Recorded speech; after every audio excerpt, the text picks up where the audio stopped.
گناہوں کو بخشوا لیں۔ اور یہ عمل جو آخر پہ بتایا کہ جس کے کرنے پر نبی علیہ السلام کی شفاعت نصیب ہوتی ہے، اب اس کے بعد تو پھر اور کوئی تمنا پیچھے رہتی ہی نہیں۔ جس کو نبی علیہ السلام کی شفاعت نصیب ہو گئی، اس سے بڑی خوش نصیبی اور کیا ہوتی ہے۔ لیکن ایک عمل اور بھی ہے،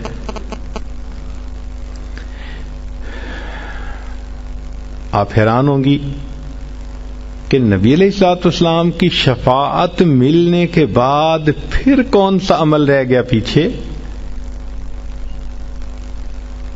مزہ تو ہے کہ آپ کے ذمے لگائیں کہ اس کو حدیثوں سے ڈھونڈو، پھر آپ کو سمجھ لگ جائے گی کہ اس کو ڈھونڈنا بھی کتنا کام ہے۔ لیکن چلیں، آپ دور قریب سے چل کے یہاں آ گئی ہیں، اور عورت جب آتی ہے تو دنیا دار لوگ بھی اس کا اکرام اور احترام کرتے ہیں، لہذا ہم بھی آپ کا احترام کرتے ہیں اور آپ کو وہ عمل بتا دیتے ہیں۔ سنیے اور دل کے کانوں سے سنیے۔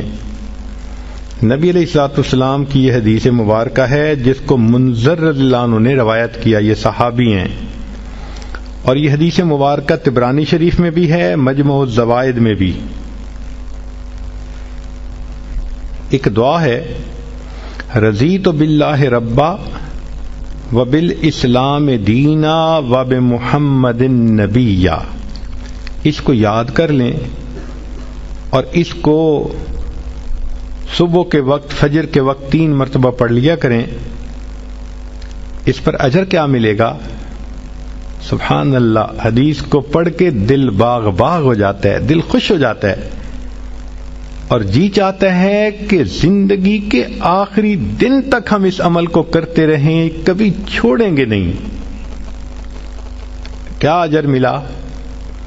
منذر اللہ عنہ فرماتے ہیں کہ نبی السلام نے فرمایا کہ جو شخص اس آیت، اس فقرے کو دن میں 3 مرتبہ پڑھے گا، میں اس کو ہاتھ پکڑ کر جنت میں داخل کرنے کا ذمہ دار ہوں گا۔